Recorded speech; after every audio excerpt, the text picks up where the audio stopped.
د نیوز پریس چینل لیدونکو السلام علیکم ستړي مشه په موکړه تازه خو ډېر مهم خبر ته طالبان وایي د ټول شموله حکومت په نامه د پخوانیو واکمنو بیا صحنې ته راوستل امکان نه لري.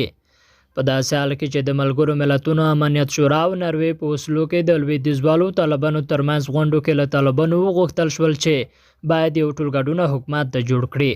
طالبان وایي که د نړیوالو هدف دا وي چې پخواني چارواکي بیا صحنې ته راوستل شي دا امکان نه لري. د طالبانو ویان د ذبیح الله مجاهد په دې هکله BBC سره خبرو کې ویل د ټول شموله حکومت د تعریف لړ کې ستونزه شته.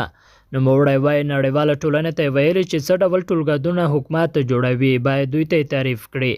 مجاهد زیاتوي ټول شموله که په دې معنا وي چې هغه کسان چې دلته 20 کاله حاکمان و بیا واکمنۍ ته راولو دا خو د افغانستان خلک نه غواړي. دا خو داسې غوښتنه ده چې د افغانستان د خلکو غوښتنې خلاف ده او موږ ته دا مهمه ده.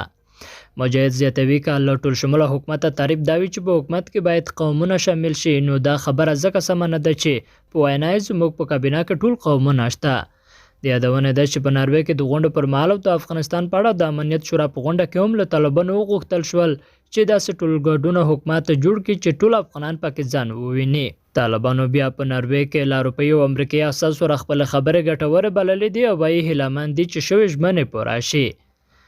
د طالبانو د بهرنیو چارو وزیر ویل که د اشرف غني حکومت ټول شموله و موږ د هغه وخت څوک له حکومته نه دی ایستلي خو متکي زیاته کړه چې موږ په دې بسنه نه کوو او هڅه مو دا ده چې حکومت نور هم ټول شموله کړو.